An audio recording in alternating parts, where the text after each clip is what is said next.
3 hours after President Ibrahim Traoré slipped into Africa's largest ghost factory disguised as a janitor, he watched 1,200 workers erupt in cruelty that left him shaking with rage. They mocked him, spat near his feet, and laughed behind his back, unaware that the man scrubbing their floors was the most powerful person in the country. But what shattered him wasn't their insults. It was the silence. The silence when a young woman was harassed and no one spoke. The silence when bribes were passed like candy. The silence when power was abused in plain sight and nobody cared, because he looked too poor to matter. In the shadows, President Traoré uncovered a hidden empire of corruption. 20 million francs had vanished. Lives were being sold for jobs, dignity traded for survival, and yet one woman with cracked hands and 4 hungry children shared her last piece of bread with a man she thought was nothing. This story is inspired by real struggles across the world. While the characters and events are fictional, the emotions they evoke, humiliation, injustice, courage, are painfully real. And maybe, just maybe, it'll make you ask, if you stood in the middle of that factory, would you stay silent or would you fight back? No one knew when it was built. One morning, in the heart of Ouagadougou, a bustling West African capital known more for its dusty chaos than clean glass, a factory appeared. It hadn't grown gradually with scaffolds and noise like other buildings. It had simply arrived. Towering silver walls, sharp glass windows that shimmered in the sun like knives, gates as wide as city buses, gleaming, imposing, impossibly quiet. There was no sign, no company name, no press release, no ribbon-cutting ceremony. Only one thing was clear. It was massive. Hundreds of workers passed through its gates daily. Machines hummed inside like a sleeping beast. But no one had ever seen the owner. No photos, no interviews, not even whispers from government officials. For a city where every tea vendor knew your blood type, this kind of secrecy was impossible. And yet, it existed. People started calling it the Ghost Factory. Whispers floated through the streets like dust in the dry season. They say it belongs to a Chinese billionaire. No, it's a front for diamond smuggling. My cousin said a general from the north is laundering money through it. Have you seen the night shift workers? They never leave.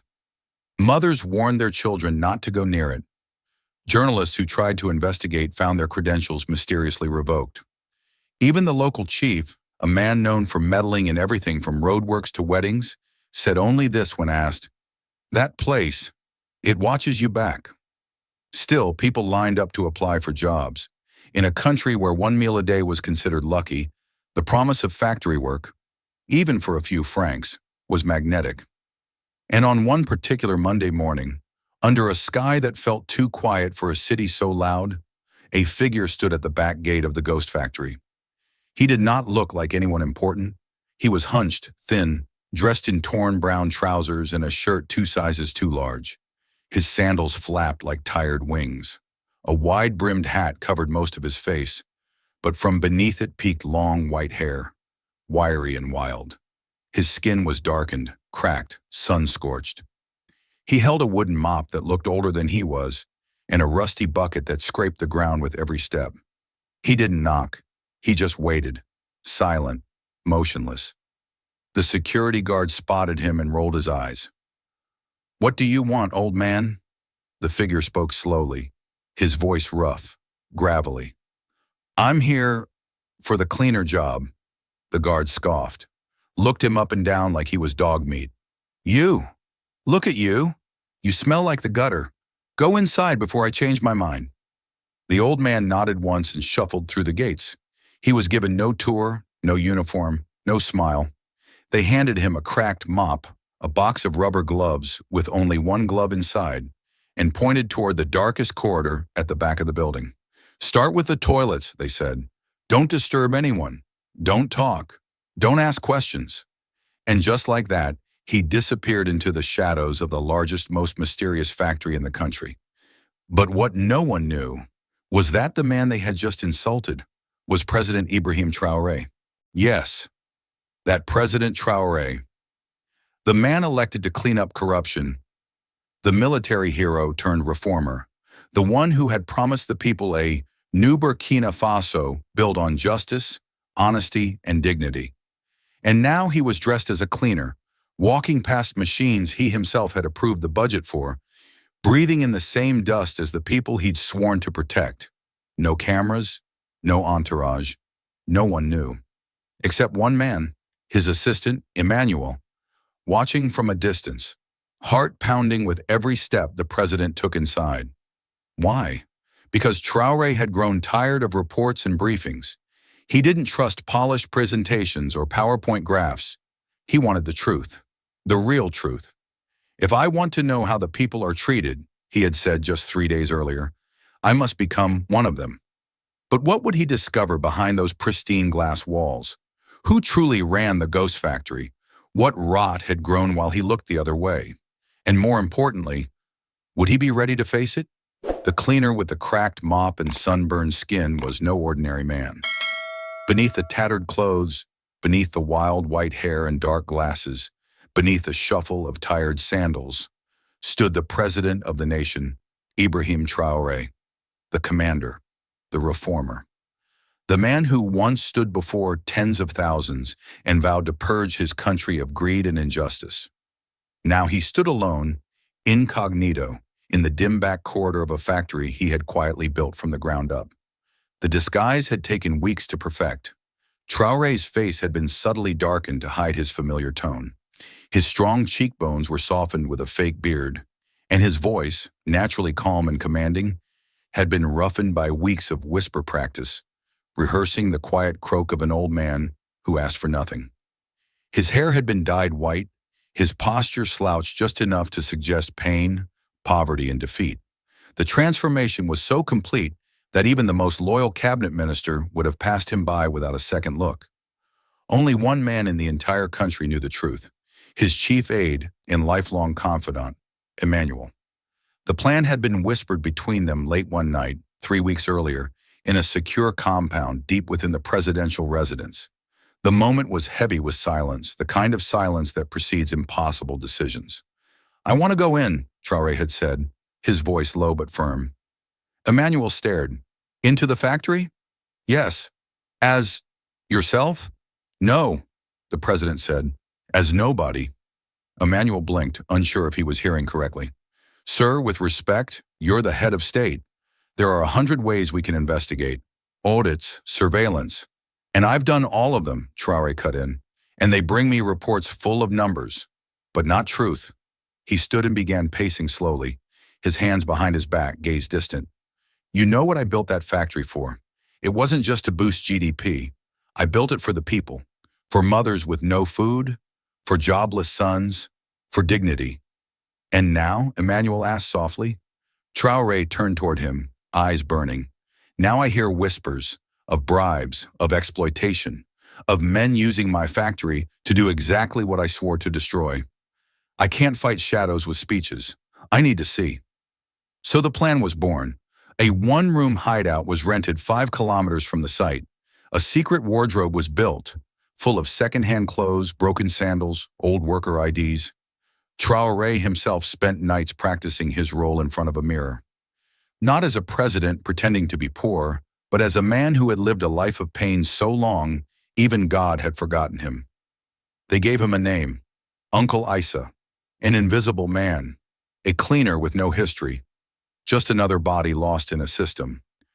Now, standing in the dark corner of the staff hall, Uncle Isa wiped a wall that didn't need cleaning and watched how workers ignored the safety rules, how 2 men shared one shift pass, how the supervisor barked at women with no hint of respect, how some employees arrived with nothing but jokes and left with full pockets. He said nothing, just watched, listened, and noted. Every insult, every bribe, every injustice. And as he scrubbed a floor that would soon be gleaming, he also scrubbed away the illusion of honesty that had cloaked this place for too long. By the 3rd day, he had already witnessed enough to feel the knot in his chest tighten. But still, he pressed on. Because he wasn't just looking for corruption, he was looking for something else. He was looking for who would stand tall when no one was watching. Who would show kindness when no one expected it? Who would protect the weak without knowing the powerful were watching. He believed that in the darkest places, light always reveals itself. And as the president walked the halls under the name of Uncle Isa, he didn't just wear a disguise, he became the man he pretended to be. That, he knew, was the only way to uncover the truth. The sun had barely risen when Uncle Isa arrived at the factory gates for his first official day. The air was thick with the scent of oil and metal, machines already humming behind steel walls. Workers poured in from every direction, some in crisp uniforms, others half asleep with bread still in their hands. No one noticed the old man standing quietly near the back entrance, clutching a battered cloth bag and a folded piece of paper. The guard from the day before barely glanced at him. "You again? Go to the cleaner supervisor, and don't cause problems, old man." Uncle Isa nodded and shuffled past the buzzing main entrance, his feet dragging slightly, deliberately. He didn't need to fake the fatigue anymore. The emotional weight of what he was about to step into was heavier than the mop he would soon be given. He found the cleaner's room in a dim corridor that smelled faintly of bleach and old plastic. The door was open, but no one welcomed him in. A stout woman with sharp eyes and a clipboard stood by a shelf of janitorial supplies. She didn't ask his name, didn't offer a chair. She looked him up and down like someone inspecting a stray dog before shooing it away. "You're the new one?" she snapped. "Yes, ma'am," he replied with a bowed head. She turned around, grabbed a broom with broken bristles, a mop with duct tape wrapped around the handle, and a rusted metal bucket that squealed when she placed it on the floor. "Here, these are yours now."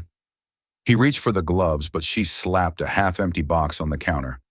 Inside was a single glove, torn at the thumb. "No talking, no slowing down. Start in the back halls, then toilets, then warehouse. You finish early, I give you more. You finish late, I cut." She walked away without another word. He picked up the tools, feeling the roughness of the wood against his palm, and began his first task, cleaning the corridor outside the supply room.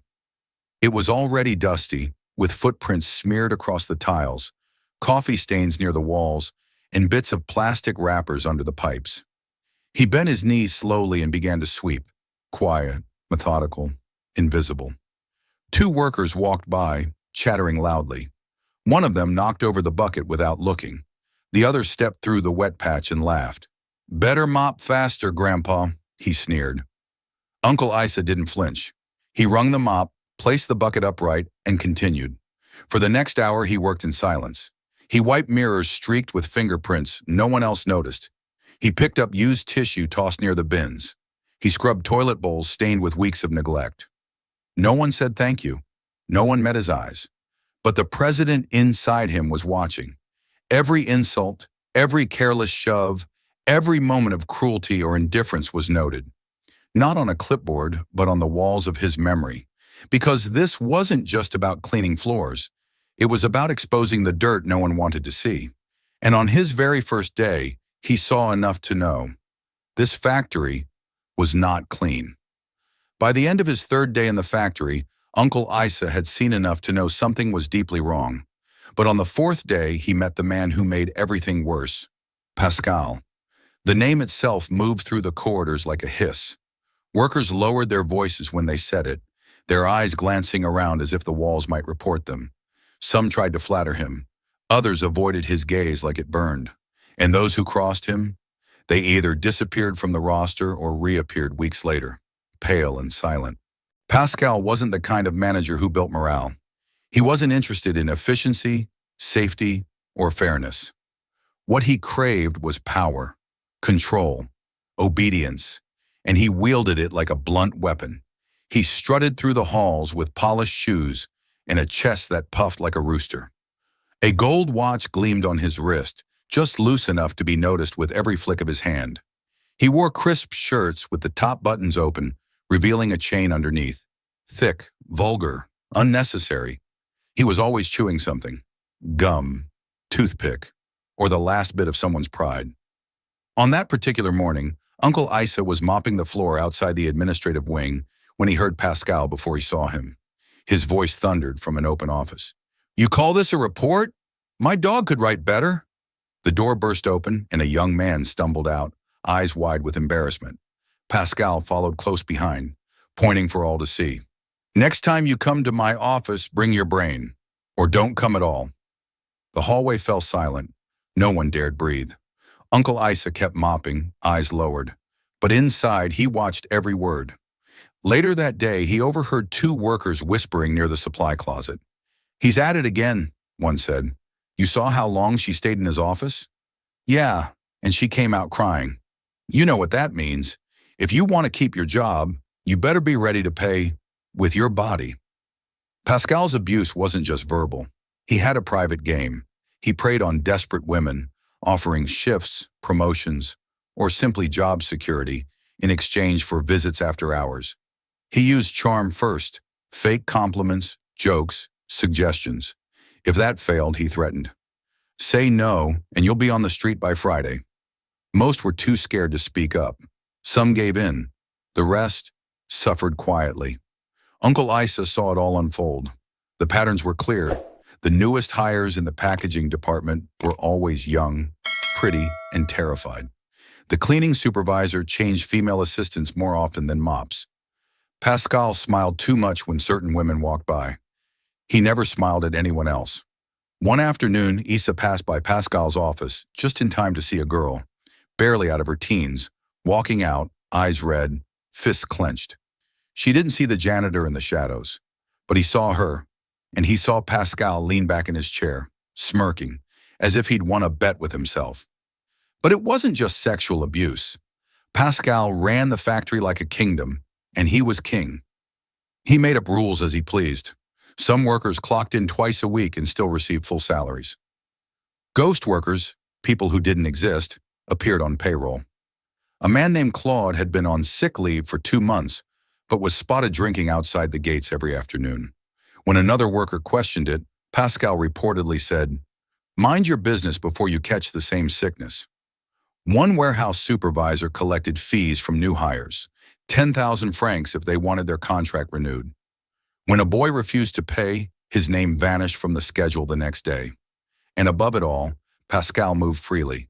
No one questioned him, no audits touched him, no consequences ever arrived. Why? Because, as he often bragged, "The owner is a ghost. He doesn't care what we do. As long as the machines keep running, this place is mine." He didn't know the ghost was watching. Uncle Isa continued to sweep, to mop, to nod quietly when insulted. But deep inside, Ibrahim Traoré was raging, and he was taking notes. By his 5th day in the factory, Uncle Isa had grown used to being invisible. Workers brushed past him like he didn't exist. Some knocked over his mop bucket without a glance back. Others dropped litter 2 steps from the bin, then sneered as he bent down to pick it up. They called him names: ghost cleaner, useless grandpa, toilet man. Most didn't speak to him at all, but one voice, soft and steady, cut through the fog of indifference like a lantern in a storm.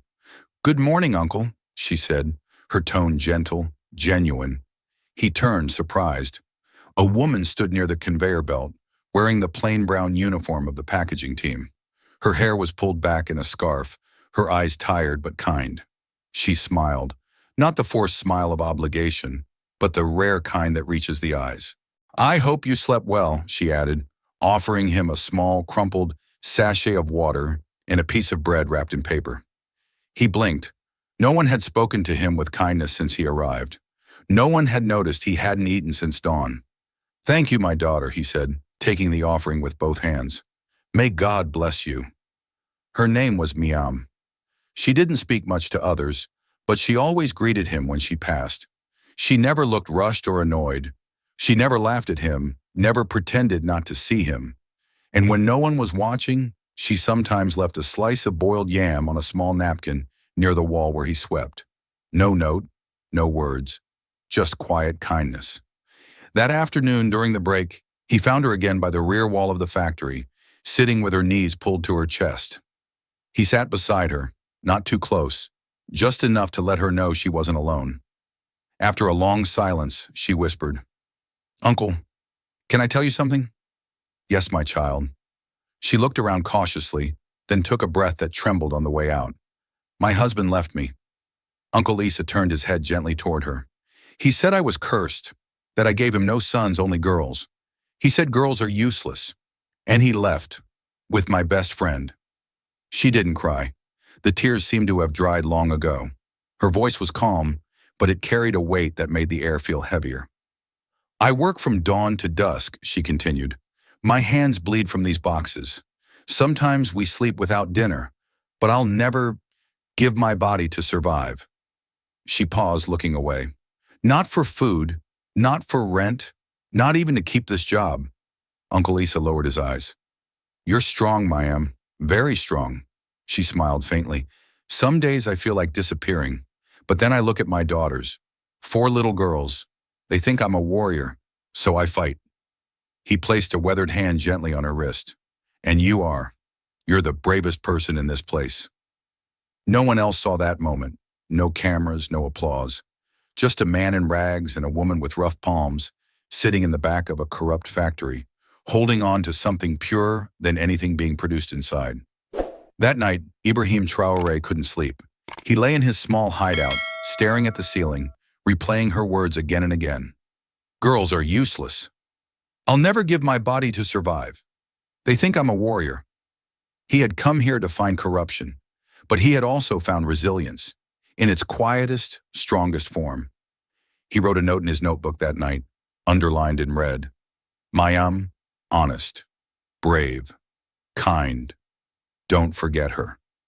And in the margins, he scribbled a second line, almost to himself. In a place full of darkness, light never has to be loud. By the end of his first week, Uncle Isa had seen enough to understand that something was festering deep inside the walls of the factory. The machines ran like clockwork. The floors were polished just enough to impress visiting inspectors. But beneath the surface was a different truth, one built on fraud, fear, and filth. In the warehouse, he watched as 2 workers rolled dice behind stacked boxes, using scrap metal pieces as betting chips. A third man kept lookout by pretending to sweep. They didn't bother hiding when he walked past. He was just the cleaner, invisible, insignificant. One of them even barked at him without turning around. Get out, old man! Go clean toilets! The words hit like spit to the face, but he didn't react. He simply nodded and backed away, noting the time, location, and faces in his worn brown notebook. Near the supply office, he overheard a woman complaining to her friend that her supervisor hadn't shown up for 3 days, yet was still signed in and collecting full pay. The friend rolled her eyes and whispered, half the names on the payroll don't even come to work. They clock in, then go drink outside the gate. It wasn't just a rumor. That same afternoon, he witnessed it himself. At exactly 9:05 a.m., 3 young men entered through the side door, laughing, slapping palms. They walked straight to the attendance machine, scanned their cards, then left, passing him with the arrogance of men who had done it 100 times before. He followed discreetly to the outer fence and watched as they crossed the street and sat at a roadside stall, beers in hand, playing cards. They had no intention of working. Yet at the end of the month, their names would still appear on the salary list, untouched, unquestioned. Back inside in the chemical storage room, he caught 2 junior staff kissing, their hands all over each other, giggling like teenagers in a school hallway. One of them noticed him and scowled. This isn't your space, cleaner. Go mop something. He did, quietly, without a word. But the pen in his pocket was already moving the moment he turned the corner. By now, his notebook was almost half full, page after page of names, locations, behaviors, whispered threats, bribes overheard, patterns forming. There were supervisors who pocketed inventory, managers who approved fake invoices, guards who took tips to let unauthorized trucks enter and exit unchecked. But what disturbed him more than the acts themselves was the silence that surrounded them. No one reported anything. No one questioned anything. Those who saw looked away. Those who heard said nothing. The factory had become a living machine of denial, well-oiled by fear and complicity. And through it all, Uncle Isa kept sweeping, kept listening, kept writing. To them, he was nothing but a poor old man with a mop. But one day they would learn that the cleaner they insulted was the man who built the very ground they stood on. And he was no longer just watching. He was preparing. The packaging room was hot, cramped, and always one step behind schedule. Cardboard dust floated in the air like pollen, and the machines rattled with a stubborn hum that never quite faded. For Mayam, it was the place she spent 10 hours a day, folding, sealing, and stacking boxes, 10 hours of aching wrists, raw fingertips, and a constant ache in her lower back. But even in that exhaustion, she endured without complaint, without pause. She worked like survival depended on it, because it did. But one afternoon, the rhythm of her day was broken. Pascal called her into his office. She hesitated at the door. She'd heard the rumors, everyone had, but she also knew that refusing a direct call from the manager could be considered insubordination. So she went in, slowly, her palms sweating, her chest tight. Pascal leaned back in his leather chair, one leg crossed, his eyes slowly traveling over her like she was a product on a shelf. There was no paperwork on his desk, no pretense. "You've been doing well," he said. "Quiet, disciplined." Mayam stood stiff, hands folded in front of her. "Thank you, sir." He smiled, a slow, oily grin. "But you know discipline alone doesn't secure a job in this factory." She said nothing. Pascal leaned forward, lowering his voice. "There's something you can do to make sure your name stays on the payroll. Something simple. Just a little evening meeting, you and me. No pressure." The room turned colder. Miam's breath caught in her throat. Her fingers clenched, and for a second she couldn't feel her legs. Then she stepped back. "I came here to work, sir, not to sell myself." Pascal's smile vanished. "Is that so?" His voice dropped. "You think pride puts food on your table? You think these boxes care how honorable you are?" She turned and left, her legs trembling beneath her. The next day, her schedule changed. Her shift was cut by 3 hours. Her supervisor told her coldly, "Budget issues." The following week, she was told her pay would be delayed. Then her workstation was moved to the far end of the room, next to the broken machine that always jammed. When she asked why, the answer was a shrug. Manager's orders. The whispers started too. The other women, some of whom had accepted Pascal's offers, looked at her with thinly veiled contempt. Some snickered when she passed. One of them muttered just loud enough for her to hear, "She thinks she's better than us." Miam swallowed it all, said nothing. She came in, did her job, and left. But each day the burden grew heavier, dragging across her face like a shadow. One afternoon after the final whistle blew, she didn't walk home immediately. Instead, she slipped behind the factory, where no one came after hours, and sat against the cool concrete wall. Her hands rested in her lap, her chin lowered, shoulders trembling ever so slightly. That was when Uncle Isa found her. He approached slowly, the mop still in his hand. She didn't look up, but when she finally spoke, her voice was barely more than a whisper. "They've cut my hours, said I'm difficult, said I'm too proud." She let out a bitter laugh. "All because I said no." Uncle Isa knelt beside her, resting his mop gently to the ground. "You're not too proud, Mayam," he said softly, his voice gravel but steady. "You're too pure for a dirty world." She looked at him then, really looked, eyes brimming but not yet spilling. "Sometimes I wonder if I'm foolish, if I'm wasting my strength on a fight I can't win." "You're not foolish," he said. "You're proof that strength isn't measured by who yells loudest, but by who stays clean when everyone else is filthy." A silence passed between them, but it wasn't heavy. It was the silence of understanding, of two souls who had seen too much and still chose dignity. That night, as the lights of the factory dimmed behind them, Miam stood up, wiped her hands on her skirt, and walked home a little straighter than before. And the old cleaner, who wasn't just a cleaner, watched her go with quiet respect burning behind his weathered eyes. He scribbled one more note in his notebook that night, under her name. "They try to break her, but she is unbreakable." The walls of Mayam's rented room were thin, so thin that when her landlord banged on the door that night, the entire block could hear his voice. His fists hit the metal panel like war drums, each thud louder than the last.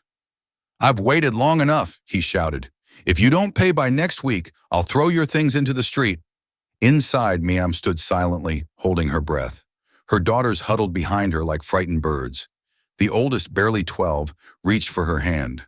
The youngest clung to her leg, eyes wide with fear. "I work every day," Mayim said softly, her voice trembling. "Please, just give me more time. I'm trying." The landlord scoffed, voice dripping with disdain. "Trying doesn't pay rent. This isn't a charity home, woman. I want my money." And then came the sentence that sliced through her. "No husband. No money. 4 mouths to feed. Maybe you should think about what else you can offer." The silence afterward was louder than his anger. When the door finally slammed shut behind him, Miam collapsed onto the thin mattress, burying her face in her hands. Her shoulders shook.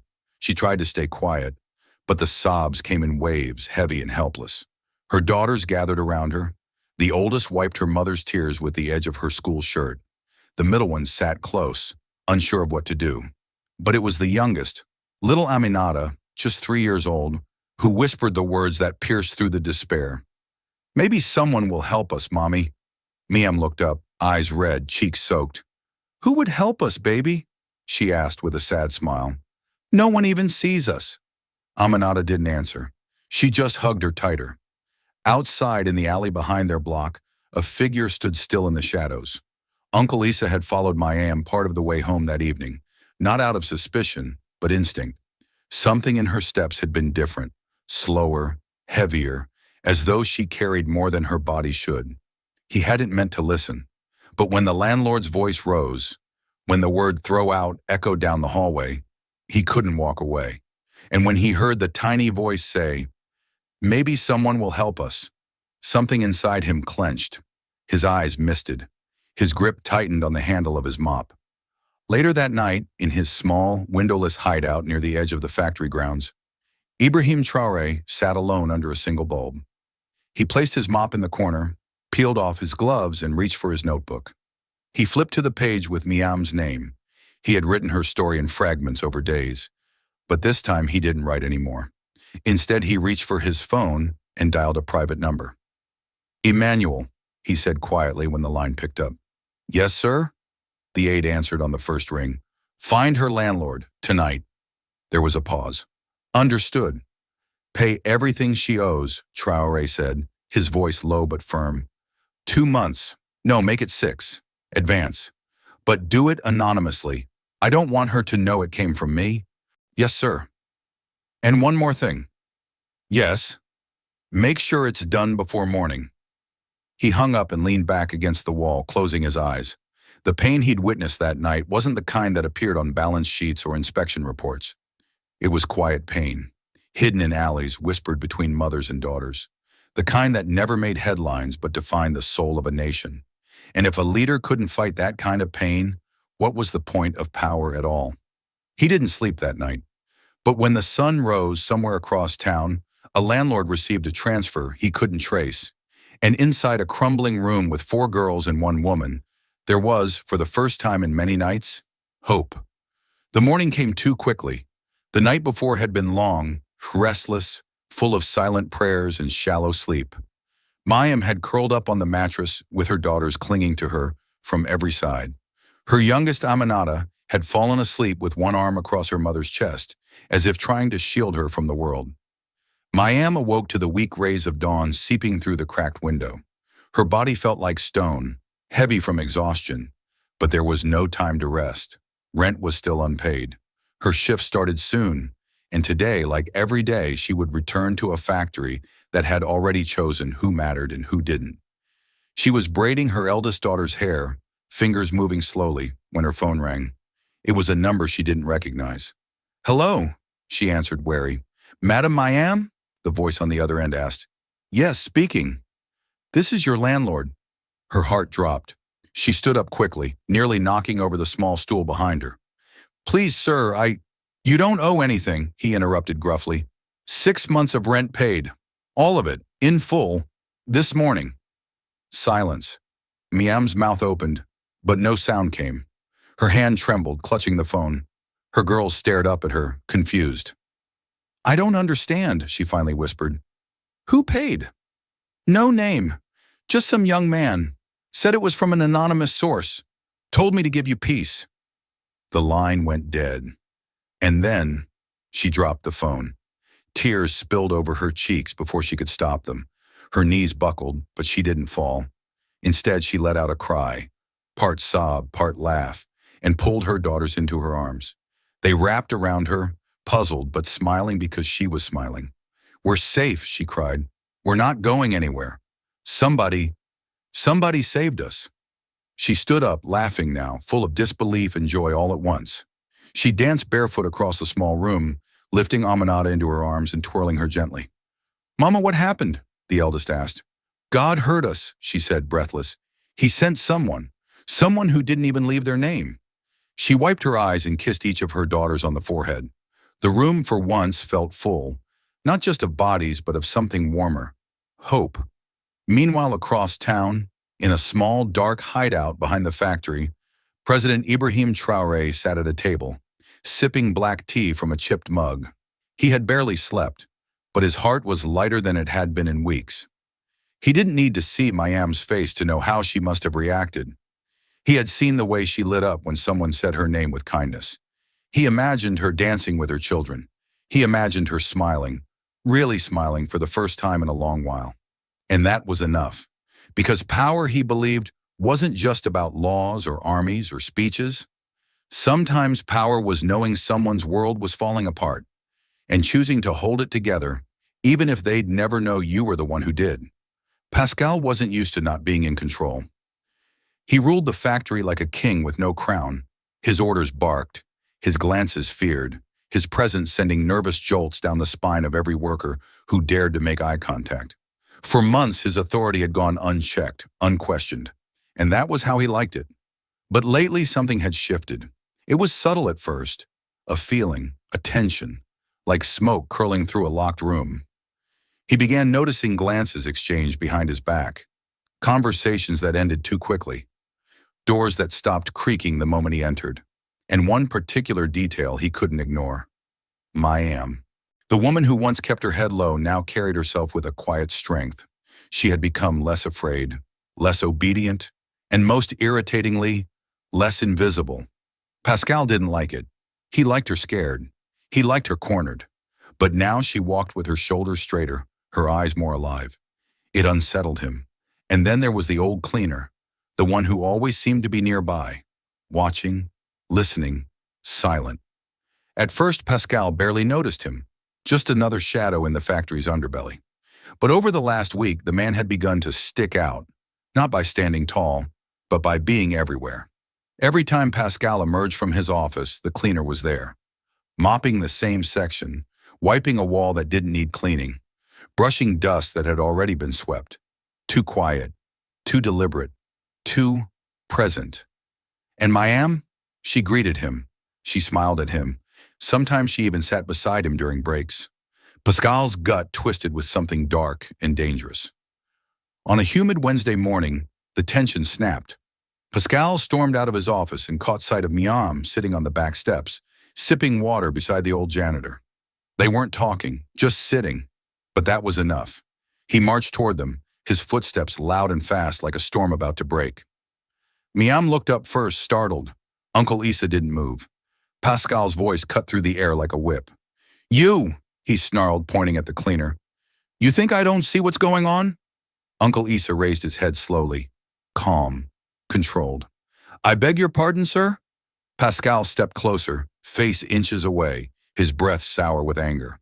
"If I catch you near her again, if I see you breathe the same air as her, you'll disappear. You hear me? I'll send you somewhere your own ghost won't find you." Mayam froze, lips trembling, but Uncle Issa's eyes didn't flinch. He held Pascal's gaze, voice as low as a warning bell. "Your time is coming." For a split second, Pascal blinked. Just once, as if the words had struck something deeper than he expected. But pride swallowed his hesitation, and he scoffed. "Big words for a man with a mop," he muttered. Without another glance, Pascal turned and marched back into the building, slamming the door behind him. Mayam sat in stunned silence. Her hands shook as she held her cup. "Why did you say that?" she asked quietly. Uncle Issa didn't answer right away. He picked up his mop, rinsed it slowly, then looked at her. "Because some men forget," he said. that every kingdom built on fear eventually falls. That night in the dim factory break room, Pascal paced like a caged animal. He slammed drawers. He reread old employee files. He demanded attendance logs. He ordered security to monitor the cameras. But nothing turned up. The cleaner had no file, no first name, no ID that matched any government list. The paranoia grew like a weed. He began suspecting everyone, supervisors, guards, even his own assistant. Something was wrong. Someone was watching. And for the first time in a long while, Pascal was afraid. It started with a message, handwritten, posted on the notice board outside the break room. Mandatory all-staff meeting. Today, noon sharp. Attendance is not optional. Management. Rumors rippled through the factory within minutes. Whispers bounced off walls like nervous echoes. Meetings weren't uncommon, but this one felt different. There was no explanation, no agenda, just a command. At exactly noon, the machines powered down with a mechanical sigh. Workers wiped their hands, tucked their hairnets, and shuffled toward the central loading bay, which had been cleared out and filled with plastic chairs hastily arranged in crooked rows. A makeshift platform stood at the front, just two wooden crates stacked and covered with a cloth. A single microphone perched on top like a weapon waiting to be drawn. They gathered in silence. Pascal emerged 10 minutes late.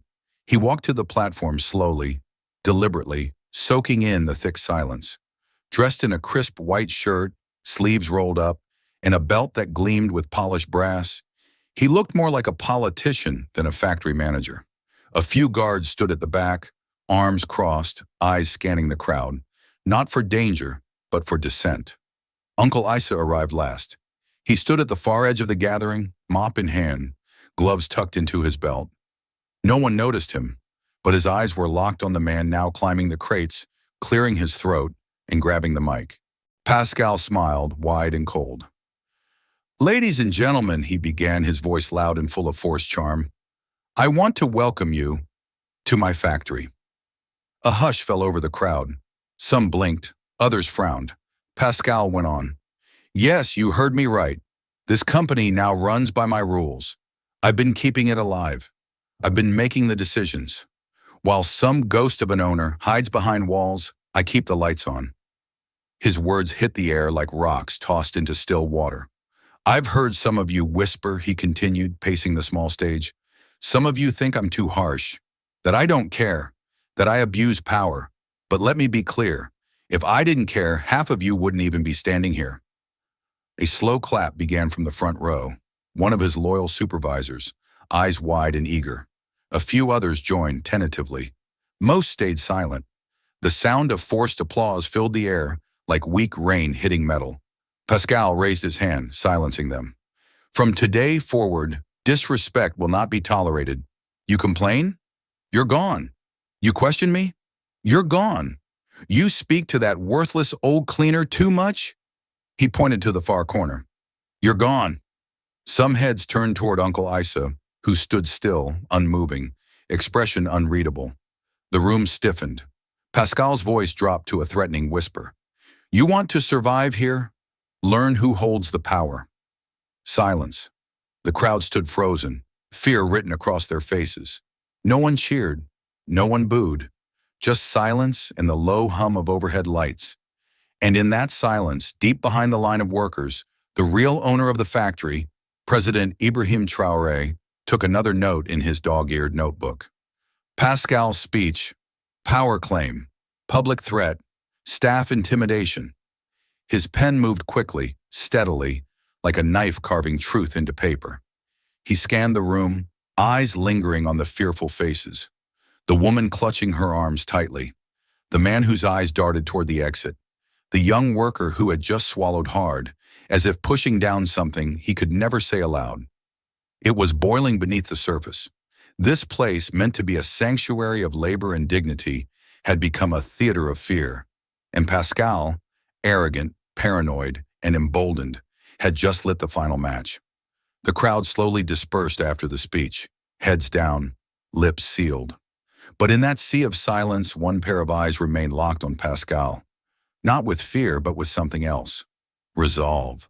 Uncle Isa turned away, gripping his mop just a little tighter. The day of reckoning was drawing closer, and this time no microphone would save the man who mistook fear for loyalty. It was supposed to be just another shift, another day of folding boxes, ignoring stares, and swallowing silence. Miem had learned to survive the factory by shrinking herself, making no noise, no eye contact, no sudden movements. But some days, no matter how small she tried to be, the cruelty still found her. That morning, she had barely stepped into her station when Pascal appeared. He walked past slowly, pausing just long enough to let his voice carry through the room without raising it. "You're ugly and useless," he said flatly, not even bothering to look at her. "Even your poverty is hard to look at." The room fell still. Mayam froze, her hands gripping the edge of the table so tightly her knuckles turned white. No one said a word. A few co-workers shifted uncomfortably. One woman lowered her eyes, but no one stood up for her. No one dared. Pascal walked away satisfied, as if he had just taken out the trash. Miam stayed in place for several minutes, unable to move. Her throat burned, her eyes blurred, but she would not cry. Not there. Not where they could see her. Not where it would only prove him right. She made it through her shift in a daze, her fingers working mechanically, her thoughts like fog. At the final whistle, she didn't go home. Instead, she drifted through the factory corridors until she found herself once again at the back wall, the same corner where she had cried before. The concrete was cool, the shadows forgiving. She sat down slowly, pulled her knees to her chest, and this time, she let go. Tears fell silently at first. Then came the heaving sobs, raw and deep, the kind that didn't need words, the kind that had waited too long to be released. Uncle Isa found her there. He had seen Pascal pass earlier, puffed up with pride, eyes gleaming with something darker than arrogance. And when he noticed Mayam missing from the exit path, he knew where to look. She didn't hear him approach, but she felt the quiet presence, like the way a warm blanket finds you in the cold. When she opened her eyes and saw him, she didn't pretend to be strong. She didn't wipe her face. She just whispered, "Why is he doing this to me?" Uncle Isa knelt beside her, setting his mop down gently. "Because you said no," he replied. "Because you still have dignity, and it offends him." She shook her head. "But I'm so tired. I just want peace. I just want to work and take care of my girls. I don't ask for anything more." He placed a hand softly on her shoulder. "And you deserve peace, Mayam. You deserve more than this." Her eyes searched his, swollen but still searching for something. Hope, maybe. Strength. Then came his voice, low and firm. "Do you trust me?" She blinked. The question caught her off guard, but there was no hesitation in her reply. "Yes, Uncle, with all my heart." He held her gaze for a long moment, then gave a single nod. "Then no matter what happens in the coming days, stay calm. Something big is coming." Mayam didn't understand what he meant. Not fully.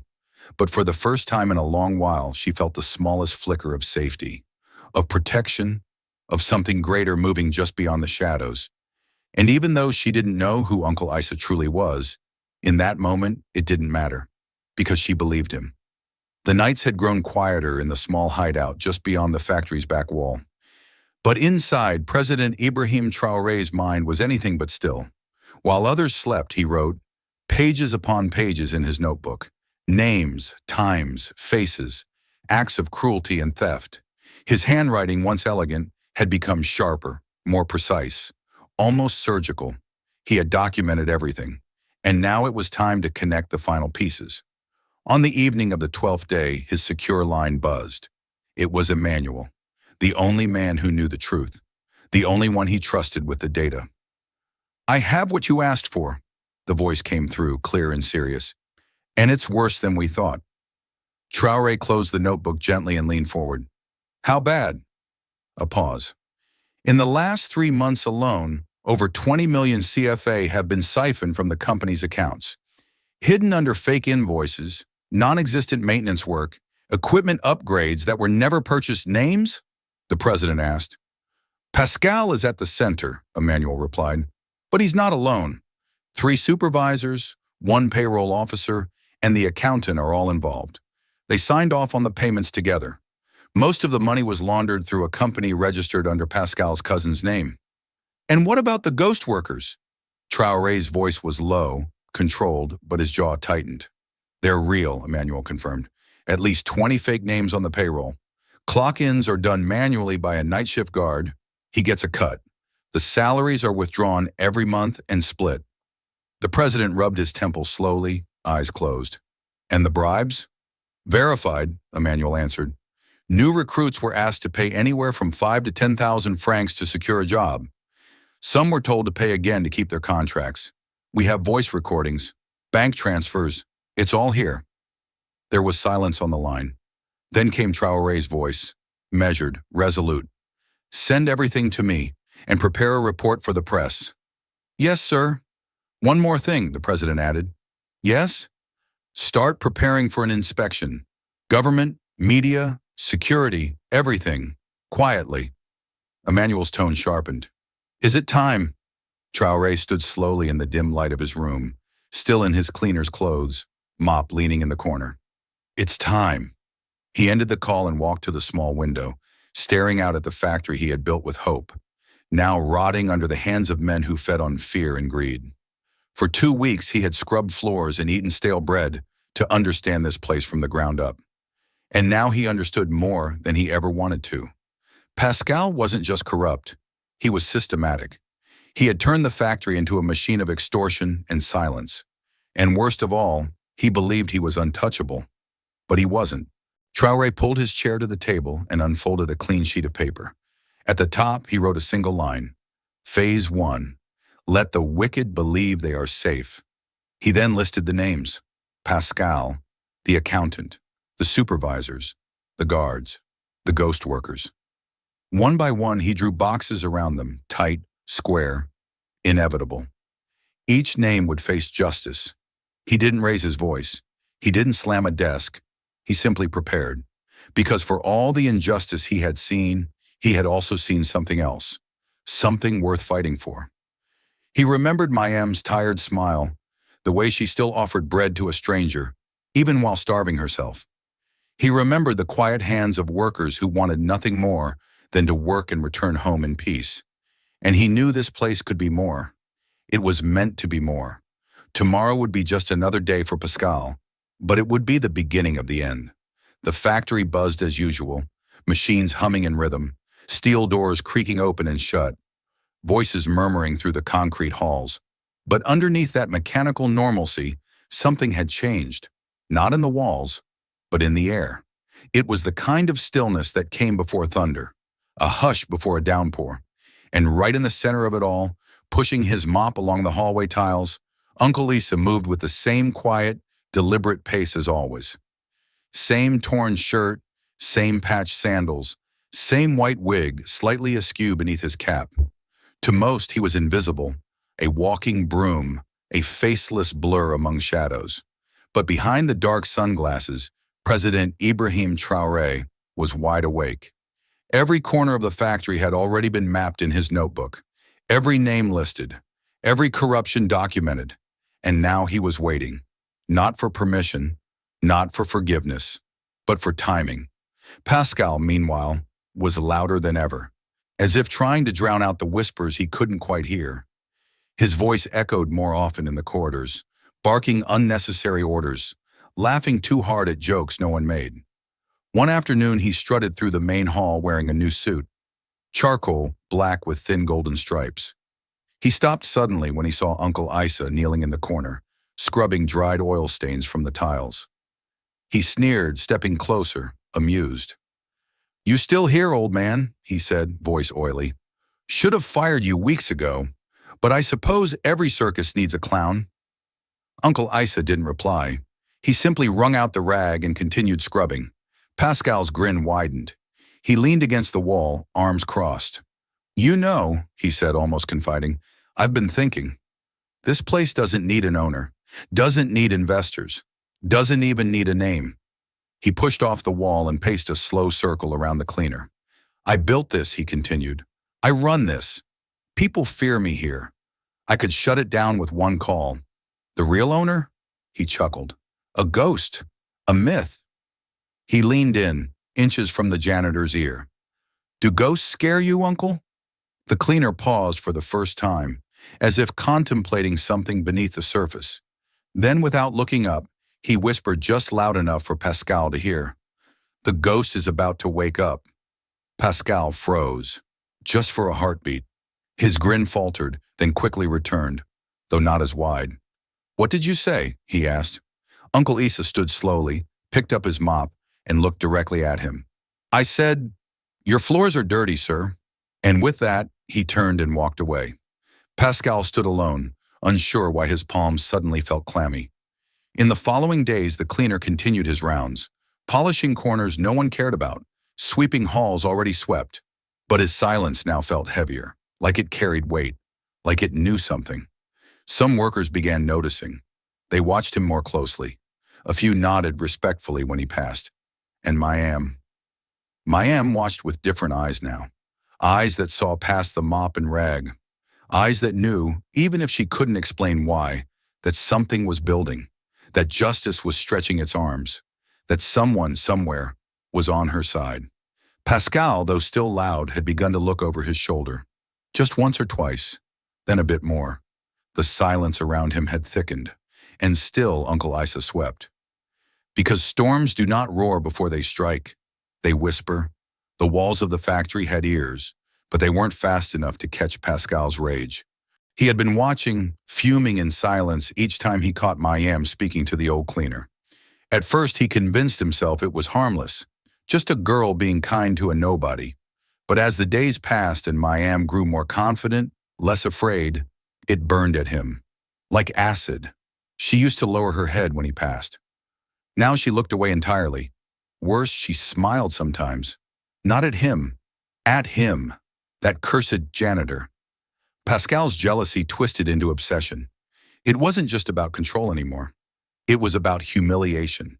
Someone like her, choosing to laugh with a useless old man over obeying him? He wouldn't stand for it.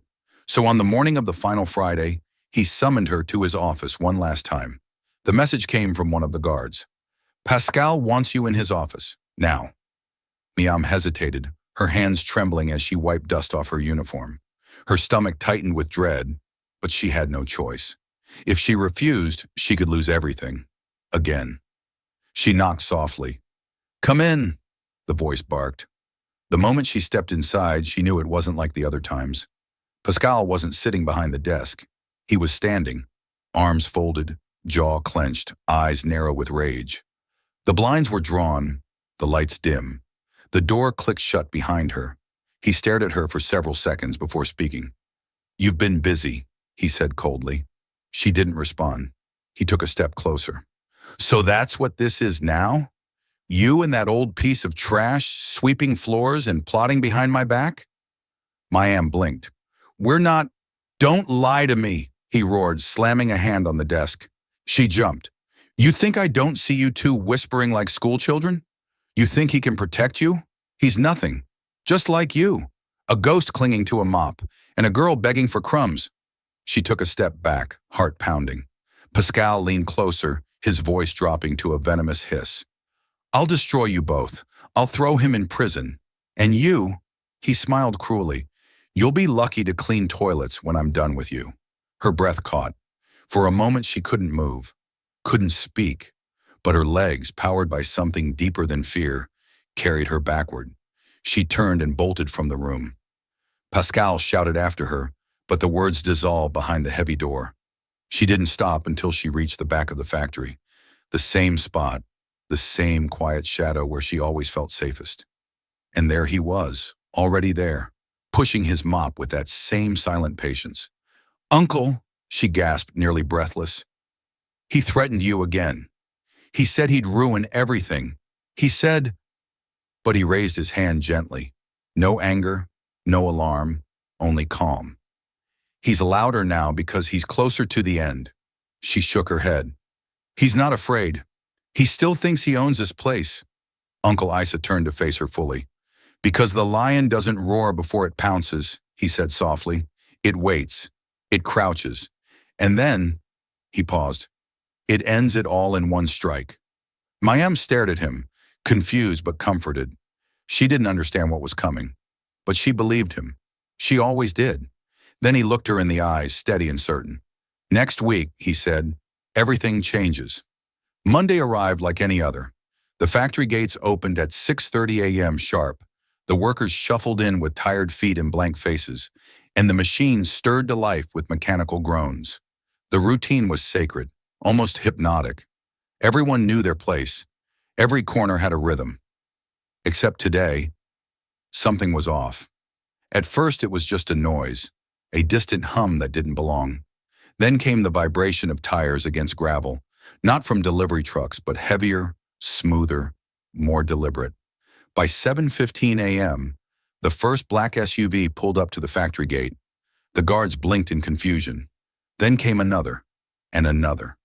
6 luxury vehicles in total, each gleaming under the morning sun. Behind them, a white minibus with government press painted boldly across its side rolled to a stop. Cameramen jumped out, setting up tripods and boom mics as fast as their hands would allow. The guards stepped back instinctively, unsure whether to salute or shut the gate. Before they could decide, a convoy of armed presidential security filed out. Sunglasses, earpieces, tight suits, professional, silent, absolute. By 7:30, a full perimeter had formed outside the gates. A crowd of workers began to gather by the windows, murmuring, gasping, questioning. What's happening? Who are they? Is this a raid? Did someone die? Inside the main office, Pascal watched from behind a tinted glass pane. He smirked and chuckled low. He had just finished sipping his espresso when a trembling supervisor burst in. "Sir, the government! There are soldiers at the gate!" Pascal rolled his eyes and stood up slowly. "So?" he scoffed. "Let them look around. Maybe they want a photo op." He buttoned his suit and walked out with swagger. His voice echoed through the factory as he barked, "Everyone, return to work. This is just another publicity stunt." Then he turned to a small group of staff and said loudly enough for everyone to hear, "Let them in. If the president wants a tour, I'll show him how I run this place." He laughed. A few nervous chuckles followed, though none sounded genuine. By now, workers had filled the corridors, clustering near windows and doors. Some climbed stairs for a better view. Whispers turned into speculation, and speculation turned into awe.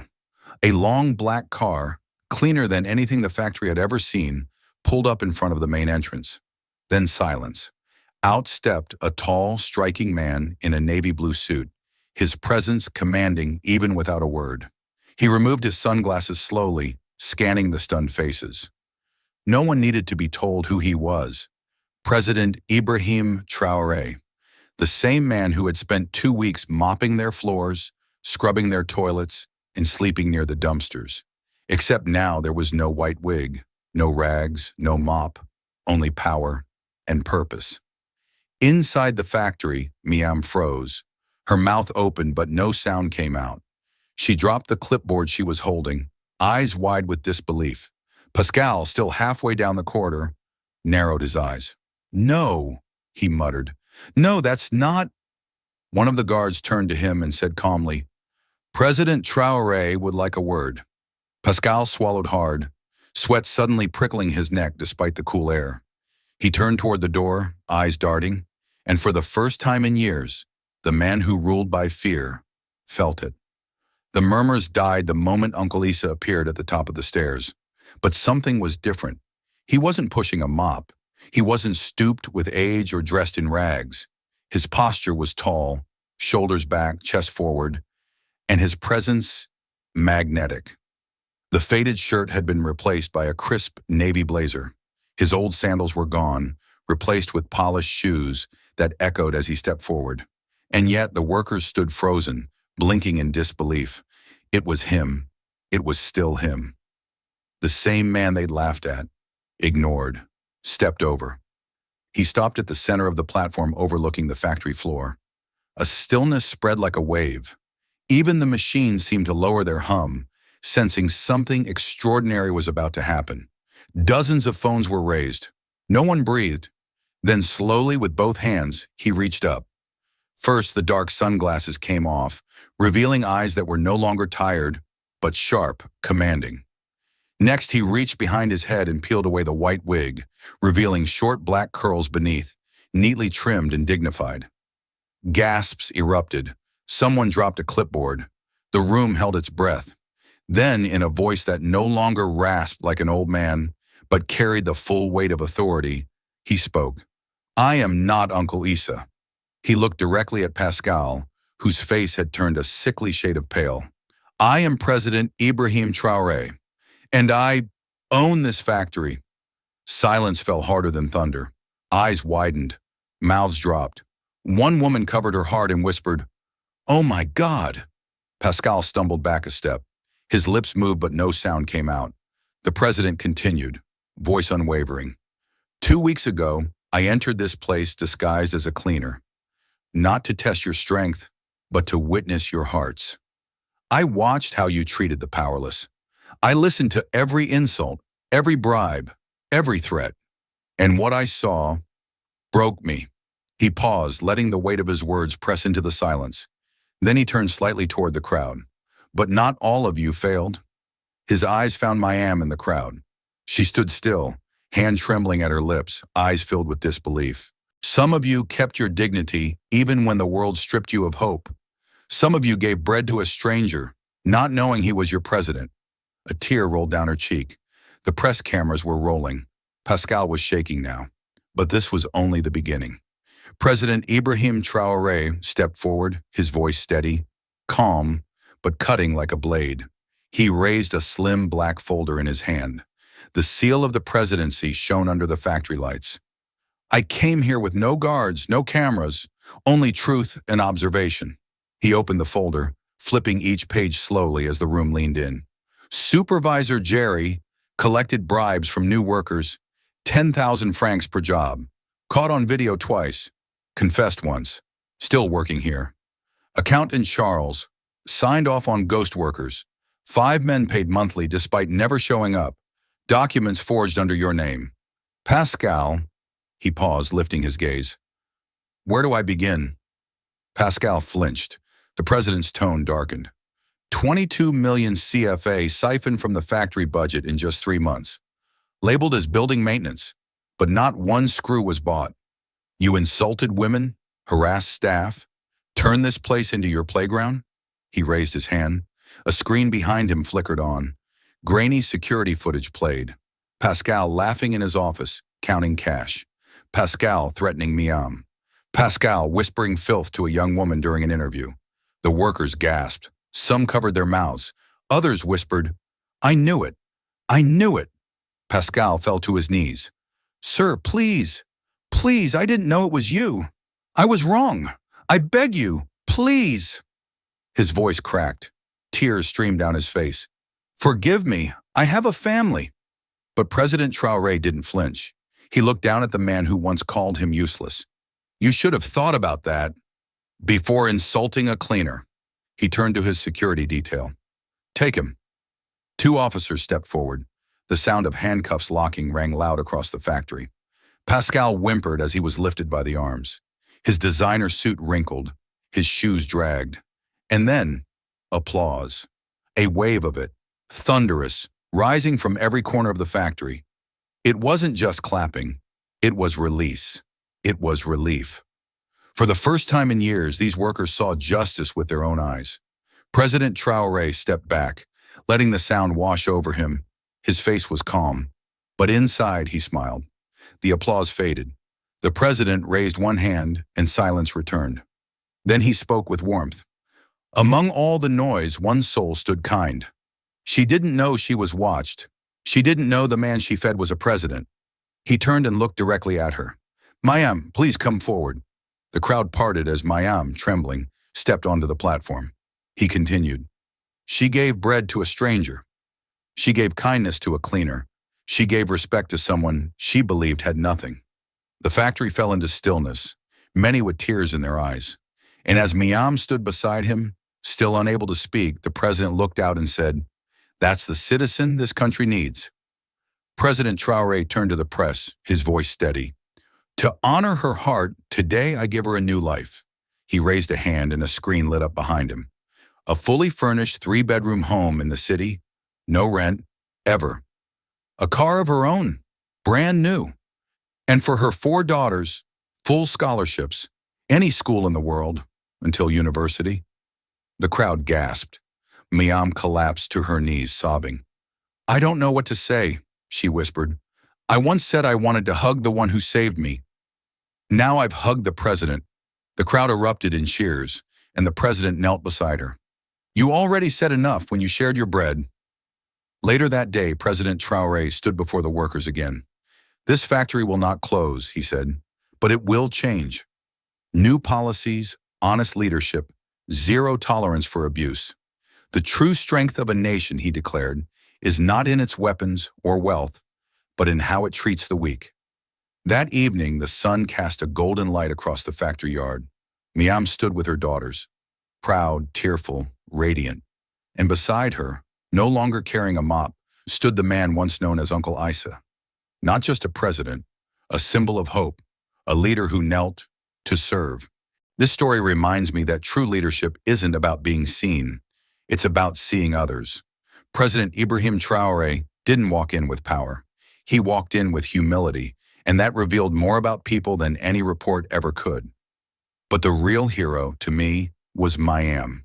She had nothing, yet gave everything she could.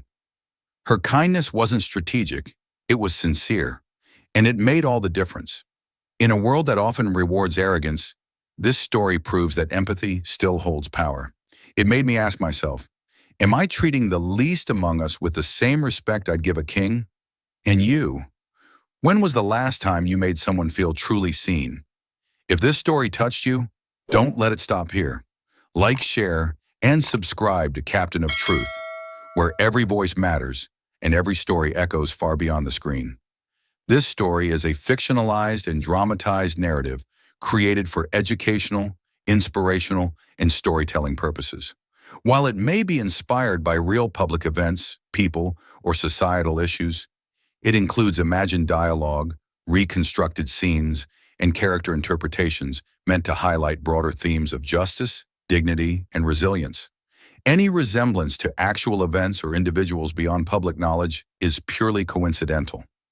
We do not intend to defame, mislead, or harm, but to invite reflection and meaningful conversation. Thank you for watching Captain of Truth.